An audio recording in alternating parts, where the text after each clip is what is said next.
Hello बच्चों, स्वागत है आपका इस चैनल पे जिसका नाम है डेरिवेशंस ऑफ फिजिक्स। हमने स्टार्ट किया था क्लास 12 का चैप्टर करंट इलेक्ट्रिसिटी और यहाँ पे हमने क्या क्या कर चुके हैं एक बार वो बता देता हूँ। हमने चार्ज कैरियर्स पढ़ा क्या होता है, इलेक्ट्रोमोटिव फोर्स क्या होता है ये पढ़ा, सेकंड पढ़ा हमने, थर्ड पढ़ा हमने कि करंट क्या होती है, करंट के बाद ड्रिफ्ट वेलोसिटी देखी, ड्रिफ्ट वेलोसिटी के बाद मोबिलिटी देखी, मोबिलिटी के बाद करंट और ड्रिफ्ट वेलोसिटी के बीच में रिलेशन देखा जो कि I is equal to NEVD होता है। ठीक है, आज हम क्या देखने वाले हैं, आज हम एक लॉ देखने वाले हैं जो कि होता है ohms law.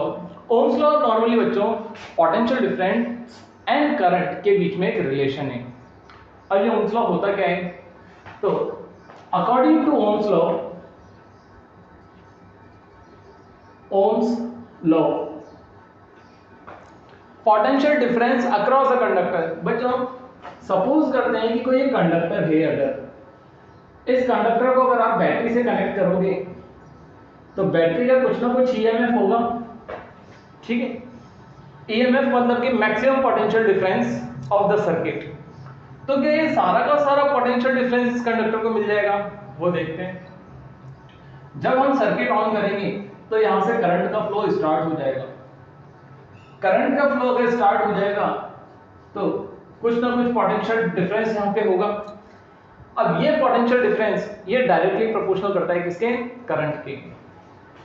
Potential difference across a wire is directly proportional to the current flow through it. But यहाँ पे दो कंडीशन है। ये कंडीशन क्या है कि ये जो वायर है ये चेंज नहीं होना चाहिए, मतलब कि वायर का जो मटेरियल है या फिर कंडक्टर है ये एक ही होना चाहिए। According to Ohm's law, for given material and constant temperature,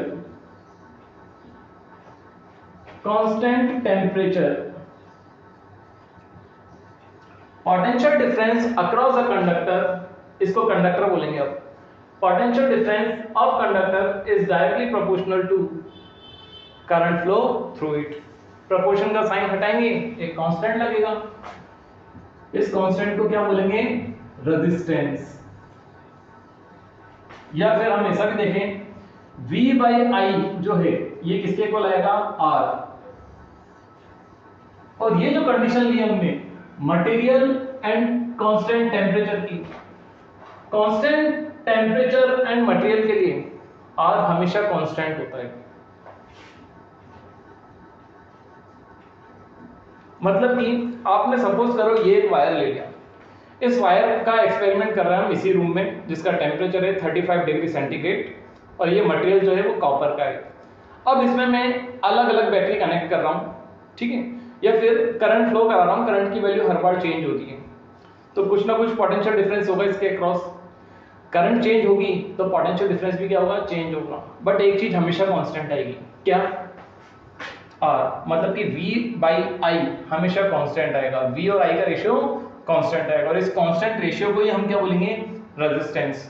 तो अब ये रेजिस्टेंस क्या हुआ, तो हम ये बोलेंगे resistance is a property of conductor which opposes current.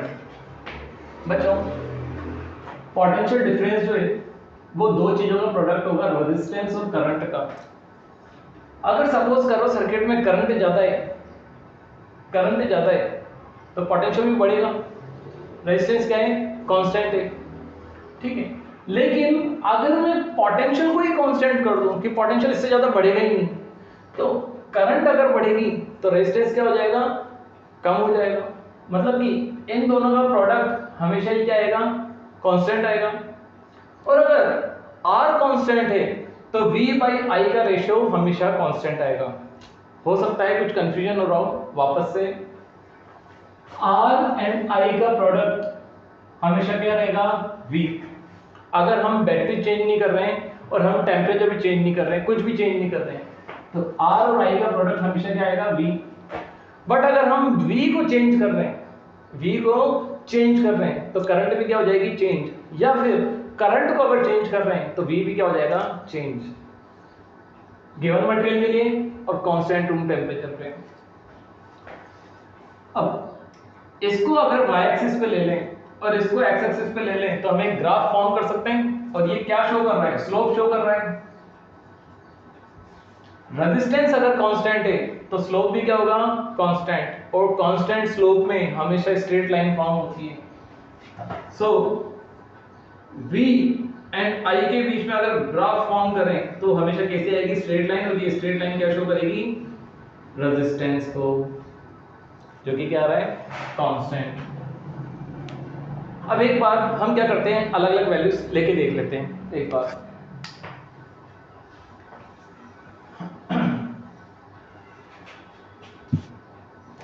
Experiment किया एक, उस एक्सपेरिमेंट से सबसे पहले हमको VIR, हमने 2 वोल्ट की बैटरी लगाई, ठीक है, 2 वोल्ट की बैटरी लगाई और 0.2 एम्पियर की करंट फ्लो हो रही थी।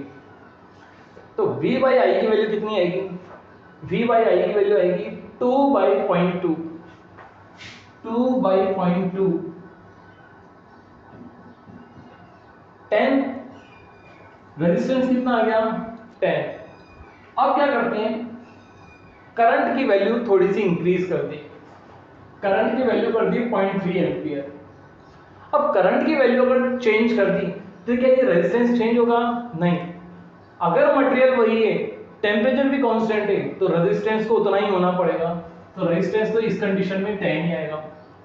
अब V अगर फाइंड आउट करना हो तो कैसे फाइंड आउट करें, रेजिस्टेंस और करंट को मल्टीप्लाई कर दो, क्यों, क्योंकि V = IR है ओम्स लॉ से, इन दोनों का प्रोडक्ट कितना शो हो जाएगा, 3।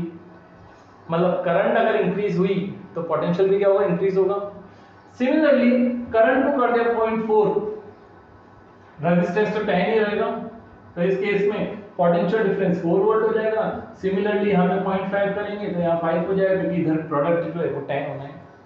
तो V और I का रेशियो हमेशा क्या है, कांस्टेंट है, और वो कितना आ रहा है, 10 आ रहा है। यही अपना क्या होता है, Ohm's law.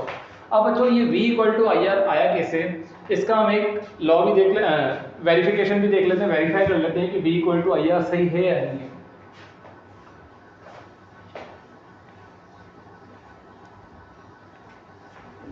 Deduction of Ohm's law या फिर derivations of Ohm's law, deduction of Ohm's law.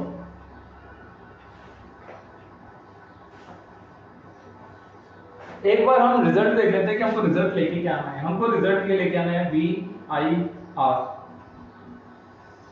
अभी तक हमारे पास ये तीनों ही चीजें नहीं है। किसी भी डेरिवेशन को स्टार्ट करने के लिए कुछ इनिशियल केस तो होना चाहिए।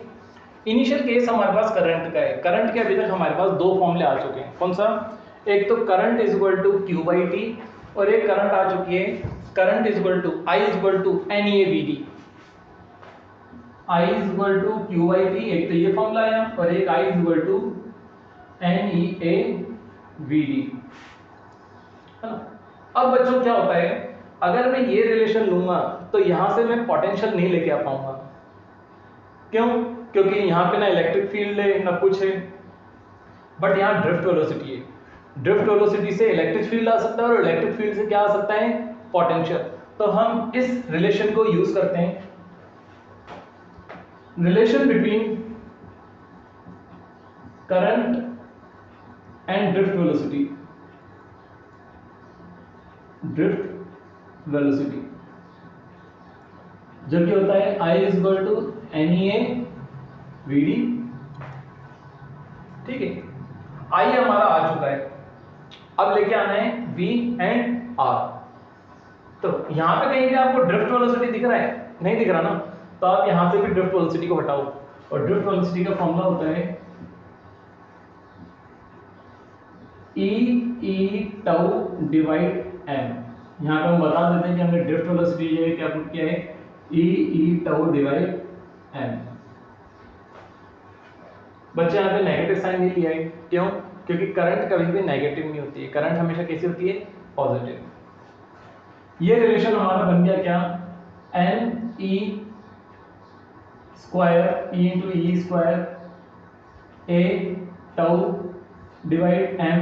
एंड ये आ गया E को मैंने अलग इसलिए रखा है क्योंकि इलेक्ट्रिक फील्ड भी हमारे काम का नहीं है। देखो इलेक्ट्रिक फील्ड हमारे काम का है क्या, नहीं। इलेक्ट्रिक फील्ड से हम क्या लेके आएंगे, पोटेंशियल। अब यहाँ पे एक रिलेशन आएगा पोटेंशियल ग्रेडियंट का। पोटेंशियल ग्रेडियंट क्या होता है? इलेक्ट्रिक फील्ड तो होता है, E equal to dV by dr। ये कोई कंडक्टर है जिस कंडक्टर की लेंथ L है, इसको कनेक्ट किया हुआ है एक बैटरी से जिसका EMF E है। यहाँ कुछ ना कुछ पोटेंशियल डिफरेंस आएगा, पोटेंशियल डिफरेंस आने के कारण इलेक्ट्रिक फील्ड भी होगा, और ये इलेक्ट्रिक फील्ड कितना होगा? E equal to potential difference upon length. ये पोटेंशियल डिफरेंस कहां से कहां तक का है? यहां से यहीं तक का ही तो है, तो ये वाली लेंथ। तो E की जगह क्या पुट कर सकते हैं? V by L। देखो हमारा पोटेंशियल भी आ गया। I equal to NE square A tau upon M V by L। V आ चुका है, I आ चुका है, एंड यहाँ पे कुछ टर्म्स आ गई।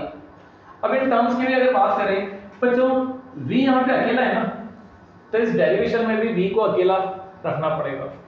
V को अगर अकेला रखें तो क्या क्या बचेगा? ये चीजें जाएंगी ऊपर और ये पूरी चीज आ जाएगी डिवाइड में।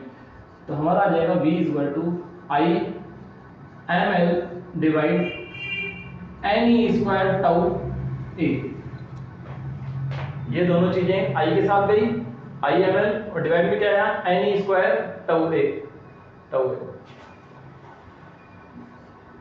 तो I के अलावा जो भी चीज बचती है हमारी, इस पूरे को क्या होना पड़ेगा? रेजिस्टेंस होना पड़ेगा। लेकिन हम इसको डायरेक्ट रेजिस्टेंस नहीं लिखते हैं, M upon NE square tau, ये पूरा तो एक कांस्टेंट दिख रहा है। ये पूरा हमको क्या दिख रहा है? कांस्टेंट। क्यों बच्चों? मास ऑफ इलेक्ट्रॉन कभी चेंज नहीं होता, नंबर डेंसिटी ऑफ इलेक्ट्रॉन्स कभी चेंज नहीं होगी, चार्ज ऑफ इलेक्ट्रॉन चेंज नहीं होगा, और रिलैक्सेशन टाइम कांस्टेंट, क्योंकि टेंपरेचर कांस्टेंट है, इसलिए रिलैक्सेशन टाइम भी क्या होगा? कांस्टेंट। L एंड A ये कांस्टेंट हो भी सकते हैं, नहीं भी हो सकते हैं। हो सकता है कि आज एक्सपेरिमेंट हमने इतने से वायर से किया है, कल हम जो एक्सपेरिमेंट कर रहे हैं वो थोड़े बड़े वायर से करें, तो एरिया और लेंथ में हम कभी भी चेंज कर सकते हैं। इसलिए इन दोनों कांस्टेंट्स को थोड़ा हैं ये भी कांस्टेंट अभी तो, लेकिन इनको हम अलग से रखते हैं। ये पूरी जो टर्म आई है ये मटेरियल की प्रॉपर्टी शो करती है। किसकी प्रॉपर्टी शो कर रही है? मटेरियल की। और मटेरियल की जो प्रॉपर्टी होती है इसको हम बोलते हैं रेजिस्टिविटी। क्या बोलते हैं? Resistivity. Resistivity is a property of material which opposes current. And resistance क्या था? Resistance is a property of conductor of opposing current. मतलब रेजिस्टेंस और रेजिस्टिविटी दोनों का काम एक ही है, ये करंट का क्या कर रहे हैं? अपोज। और ये होती क्या है? प्रॉपर्टी होती है, एक मटेरियल की प्रॉपर्टी होती है और एक कंडक्टर की। जैसे सपोज करो बच्चों, ये कॉपर का पीस है और ये कॉपर से बनी हुई वायर है, तो कॉपर के पीस की क्या होगी? रेजिस्टिविटी। और इस कॉपर के पीस से मैंने बना दिया एक वायर, तो इसका क्या होगा? रेजिस्टेंस। अब क्या इसकी रेजिस्टिविटी नहीं होगी? इसकी रेजिस्टिविटी होगी। इसकी रेजिस्टिविटी होगी क्यों? क्योंकि यहाँ पे मटेरियल अभी भी है, तो इसके पास दो दो प्रॉपर्टी आ गई, इसके पास रेजिस्टिविटी भी और रेजिस्टिविटी के कारण इसके पास क्या है? रेजिस्टेंस। क्या इसके पास रेजिस्टेंस नहीं है? इसके पास रेजिस्टेंस है, लेकिन अभी इसका रेजिस्टेंस जो है वो फिक्स्ड नहीं है, क्योंकि इसको अभी हमने वायर नहीं बना रखा है। इसमें करंट फ्लो होगा, लेकिन वो कितना फ्लो होगा वो अभी हम नहीं बता सकते।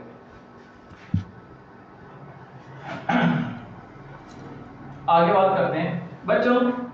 V आ चुका है, I आ चुका है, बट R अभी तक नहीं आया है।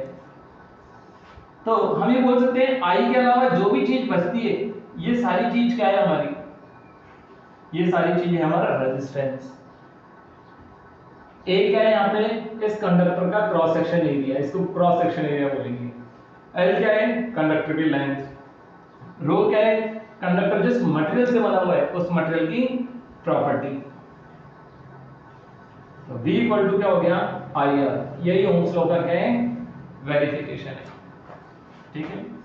अब रेजिस्टेंस जो है कुछ चीजों पे डिपेंड करता है, यहाँ पे बता देते हैं कि R जो है वो ρL अपॉन A है।